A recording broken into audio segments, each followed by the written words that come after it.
Hello friends, welcome to my channel study for you. So guys, जैसा कि आज जो आपका एसएससी सीएचएसएल का 15 मार्च के फर्स्ट शिफ्ट का एग्ज़ाम हो गया है दोस्तों, जिसका जो है मैं आपको बिल्कुल 100% एक्यूरेट आंसर के साथ जो है इस वीडियो में बताऊंगा।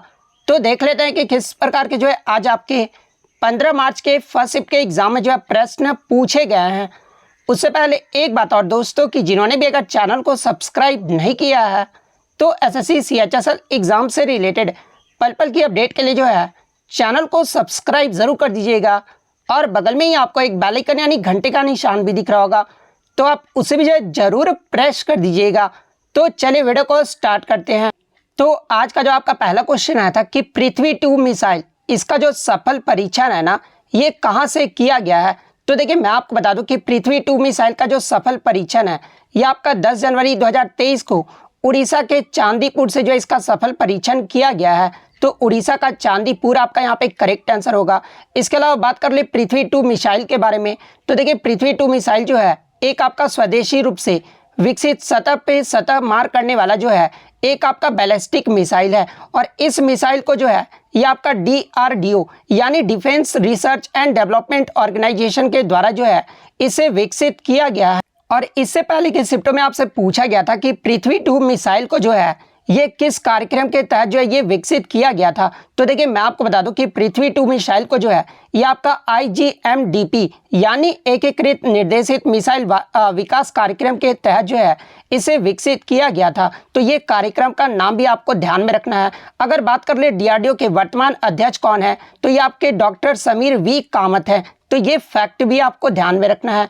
नेक्स्ट क्वेश्चन आपका यहाँ रहा था कि साइना नेहवाल ने जो है किस ओलंपिक में जो है ब्रॉन्ज मेडल जो है वो जीती थी। तो देखिए, साइना नेहवाल की बात कर ले तो ये जो है आपका 2012 के लंदन ओलंपिक में जो है कांस्य पदक यानी ब्रॉन्ज मेडल जो वो जीती थी। तो 2012 का लंदन ओलंपिक आपका यहाँ पे करेक्ट आंसर होगा। इसके अलावा बात कर ले साइना नेहवाल ये जो है किस खेल से संबंधित है, तो ये आपका बैडमिंटन खेल से संबंधित है। किस राज्य से संबंधित अगर ये पूछा जाए तो देखिए साइना नेहवाल जो है ये आपका हरियाणा राज्य से संबंधित है। अगर इनके पुरस्कार की बात कर ले तो देखिए साइना नेहवाल को 2009 में जो है अर्जुन पुरस्कार दिया गया था। 2010 में जो है पद्मश्री पुरस्कार से जो वो सम्मानित किया गया था। 2009-10 का जो इन्हें मेजर ध्यानचंद खेल रत्न पुरस्कार दिया गया था।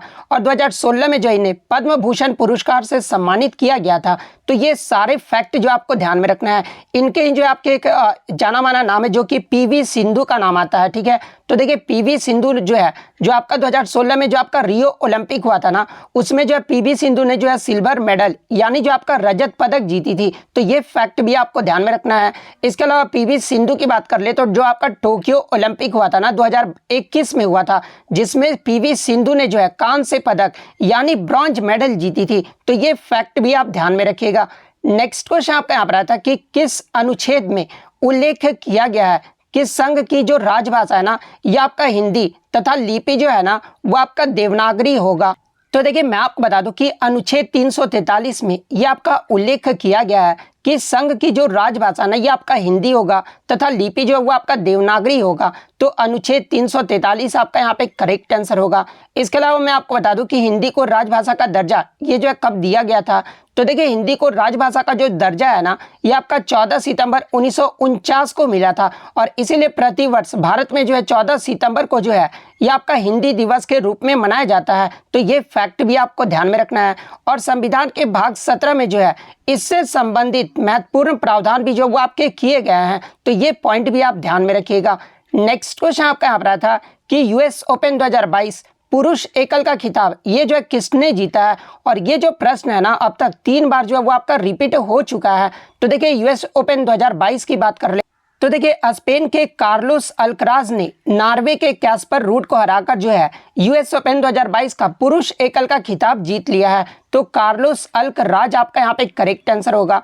इसके अलावा एग्जाम में एक प्रश्न और पूछा जाता है कि कार्लोस अल्कराज ये जो है किस देश से संबंधित है। तो ये आपके स्पेन देश से संबंधित है। उपविजेता अगर पूछा जाए तो उपविजेता जो है ये कौन रहे हैं, तो ये आपके नॉर्वे के कैस्पर रूड रहे हैं। इसके अलावा अन्य ग्रैंड स्लैम की बात कर ले तो देखिए US ओपन की ही बात कर लेते हैं तो महिला एकल में जो विजेता रही है ना ये आपका ईगा स्वीटेक रही है। विंबलडन की बात कर ले तो विंबलडन 2022 में पुरुष एकल के जो विजेता है ये आपके नोवाक जोकोविच रहे हैं। महिला एकल की जो विजेता है ना ये आपका एलेना राइबकिना रही है। फ्रेंच ओपन 2022 की बात कर लें तो फ्रेंच ओपन 2022 में पुरुष एकल के जो विजेता हैं ये आपके राफेल नडाल रहे हैं और महिला एकल की जो विजेता है ये आपका ईगा स्वीटेक रही है। यहीं अगर ऑस्ट्रेलियन ओपन की बात कर ले जो कि आपका जनवरी महीने में खेला जाता है और ऑस्ट्रेलियन ओपन 2022 में पुरुष एकल के जो विजेता ये आपके राफेल नडाल रहे हैं और महिला एकल की जो विजेता है ना ये आपका एशले बार्टी रही है। तो ये सारे फैक्ट जो आपको ध्यान में रखना है। नेक्स्ट क्वेश्चन आपका यहाँ पर आया था कि निम्नलिखित में से कौन सी चोटी जो है पूर्वांचल की पहाड़ी या फिर पूर्वी हिमालय का जो है हिस्सा नहीं है। तो देखिए अगर पूर्वांचल पहाड़ी की बात कर ले तो इसमें आपका नागा की पहाड़ियाँ, मणिपुर पहाड़ियाँ, मिजो पहाड़ियाँ और पटकाई पहाड़ियाँ ये सब आपके शामिल हैं। तो 3 तो इसमें ऑप्शन में दिया गया होगा। इसके अलावा जो चौथा ऑप्शन दिया गया था ना वो आपका हिमाद्री पहाड़ियाँ दिया गया था। तो देखिए ये जो आपका हिमाद्री पहाड़ियाँ है ना ये पूर्वांचल की पहाड़ियों में शामिल नहीं है। तो हिमाद्री पहाड़ियाँ आपका करेक्ट आंसर होगा।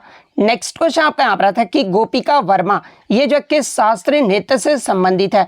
तो देखिए गोपिका वर्मा की बात कर ले तो ये आपका मोहिनी अट्टम शास्त्रीय नृत्य से संबंधित है। तो मोहिनी अट्टम आपका यहाँ पे करेक्ट आंसर होगा। बात कर ले मोहिनी अट्टम ये जो किस राज्य का शास्त्रीय नृत्य है तो ये आपका केरल राज्य का शास्त्रीय नृत्य है। और गोपिका वर्मा को जो है 2018 में संगीत नाटक अकादमी पुरस्कार से सम्मानित किया गया था और इन्हें 2008 में जो है संगीत आपका जो है केरल का संगीत नाटक अकादमी पुरस्कार से भी जो है वो सम्मानित किया जा चुका है। तो ये फैक्ट भी आपको ध्यान में रखना है।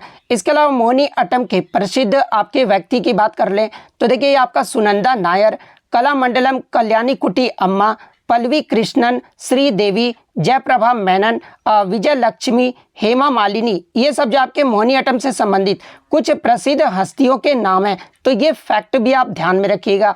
नेक्स्ट क्वेश्चन आपका यहाँ पर था कि विच generation of computers used vacuum tubes यानी कंप्यूटर के किस पीढ़ी में जो है वैक्यूम ट्यूब का प्रयोग किया गया था। तो देखिए अगर वैक्यूम ट्यूब की बात कर ले तो ये आपका पहली पीढ़ी जिसका काल जो है 1940 से लेकर 1956 तक रहा था। तो पहली पीढ़ी में जो आपका वैक्यूम ट्यूब का प्रयोग किया गया था तो पहली पीढ़ी आपका यहाँ पे करेक्ट आंसर होगा। इसके अलावा मैं आपको बता दूं कि ये जो आपका यूनिवैक और एनिएक जो कंप्यूटर है ना ये आपका पहली पीढ़ी यानी फर्स्ट जनरेशन के कंप्यूटर के ही उदाहरण है। तो ये फैक्ट भी आपको ध्यान में रखना है। इसके अलावा यहाँ से आपके लगातार प्रश्न पूछे जा रहे हैं जैसे कि आपके पहले कंप्यूटर की बात कर ले पहली पीढ़ी का जो जनरेशन रहा था ये आपका 1940 से 1956 तक रहा था और इसमें आपका वैक्यूम ट्यूब का प्रयोग किया गया था। सेकंड जनरेशन की बात कर ले तो देखिए दूसरी पीढ़ी का जो काल है ये आपका 1956 से लेकर 63 तक रहा था और इसमें जो आपका ट्रांजिस्टर का जो है प्रयोग किया गया था। तीसरी पीढ़ी की बात कर ले तो इसका जो समय काल है ये 1964 से लेकर 71 तक रहा था और इसमें आपका आईसी चिप यानी इंटीग्रेटेड सर्किट चिप का जो है प्रयोग किया गया था। चौथी जनरेशन की बात कर ले तो इसका जो काल है वो आपका 1972 से लेकर 1989 तक रहा था और इसमें जो आपका माइक्रो प्रोसेसर का जो है प्रयोग किया गया था। पांचवी पीढ़ी की बात कर ले तो 1989 से लेकर वर्तमान में अब तक जो है ये आपका पांचवी पीढ़ी चला आ रहा है और इसमें जो आपका आर्टिफिशियल इंटेलिजेंस यानी कृत्रिम वृद्धि का जो है आपका प्रयोग किया गया है। तो ये सारे फैक्ट जो आपको ध्यान में रखना है। नेक्स्ट क्वेश्चन आपका यहाँ पर था कि अमृतसर की संधि जो है ना ये किनके मध्य यानी किसके किसके बीच हुआ था।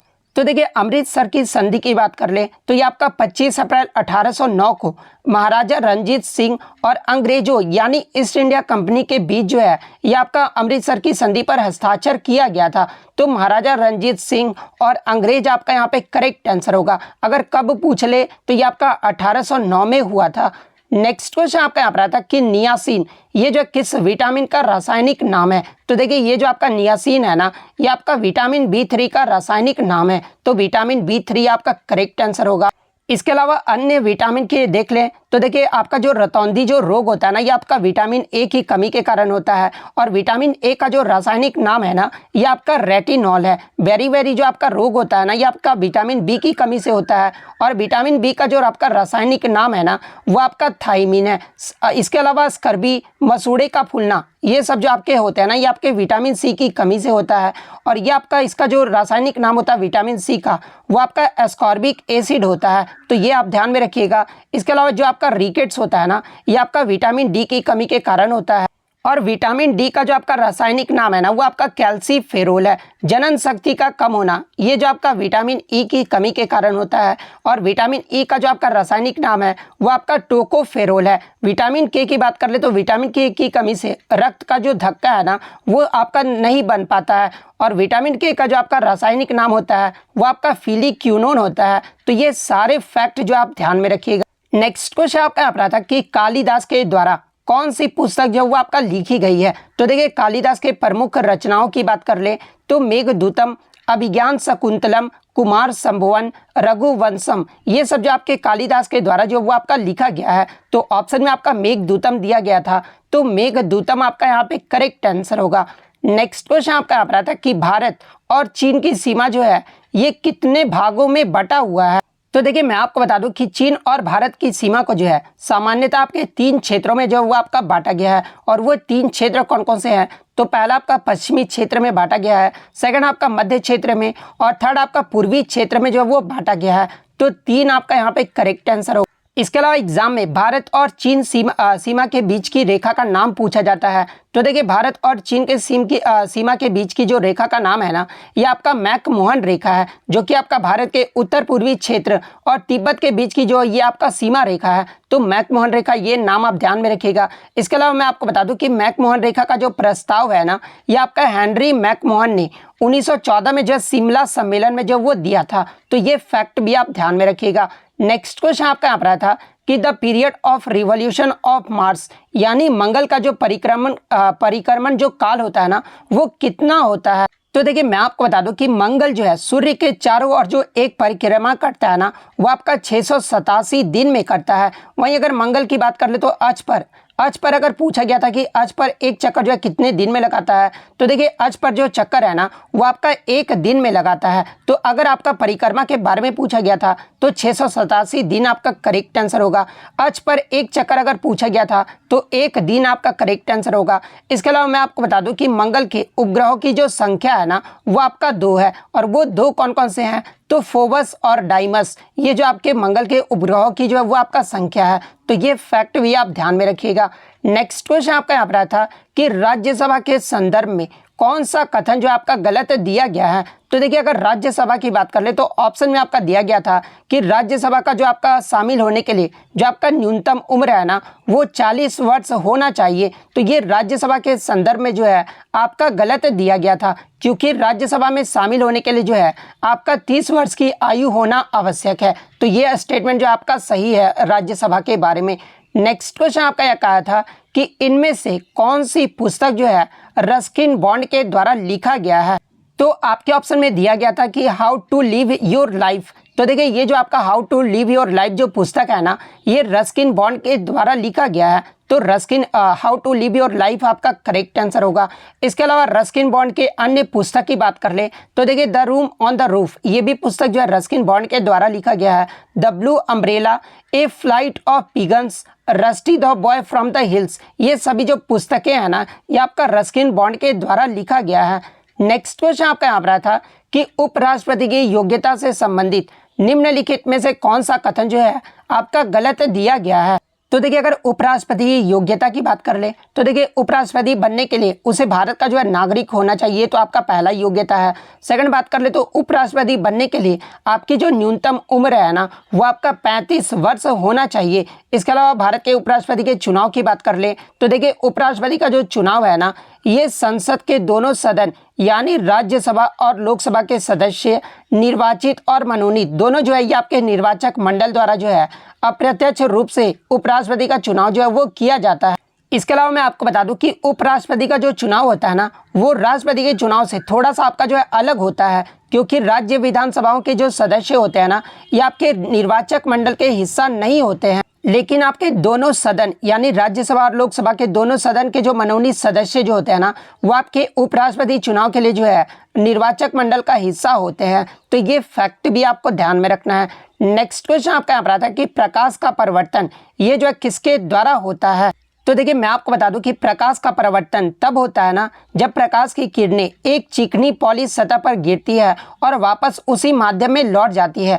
अगर सिंपल वर्ड में बात करें तो देखिए प्रकाश किरण का पॉलिश सतह पे गिरकर ही जो है वापस उसी माध्यम में लौटना, ये जो आपका प्रकाश का परावर्तन कहलाता है। आप यहाँ पर फिगर के रूप में भी आप देख सकते हैं, इमेज के रूप में ही जो देख सकते हैं, जैसे कि कोई आपका इंसिडेंट रे आ रहा है और उसी माध्यम से आपका जो वो आपका चला जा रहा है, तो इसी को जो है प्रकाश का परावर्तन कहा जाता है। नेक्स्ट क्वेश्चन आपका यहाँ पर आया था, how many players play basketball and handball. तो देखिए अगर बास्केटबॉल की बात कर लें तो देखिए बास्केटबॉल में जो आपके 5 खिलाड़ी होते हैं, तो बास्केटबॉल वाला में आपका 5 खिलाड़ी करेक्ट आंसर होगा। वहीं अगर हैंडबॉल की बात कर ले तो देखिए हैंडबॉल में जो आपके टीम में जो है 14 खिलाड़ी होते हैं, लेकिन जो आपके 7 प्लेयर होते हैं ना वो आपके कोर्ट पर खेलते हैं और 7 जो होते हैं वो आपके सब्स्टिट्यूट होते हैं। तो बास्केटबॉल में आपका 5 आपका करेक्ट आंसर होगा और हैंडबॉल में जो आपका 7 खिलाड़ी जो है वो आपका करेक्ट आंसर होगा। तो इस प्रकार से जिन्होंने भी मैच किया होगा उनका यहाँ पे सही हो जाएगा। 2 क्वेश्चन जो है बच्चों द्वारा मुझे मिल पाए थे, तो थोड़ा सा मुझे शंका हो रहा था कि ये सेकंड शिफ्ट में पूछा गया था या फिर फर्स्ट शिफ्ट में पूछा गया था। लेकिन ये जो आपका प्रश्न जो आज पूछा गया है या तो फर्स्ट शिफ्ट में पूछा गया था या फिर सेकंड शिफ्ट में पूछा गया था।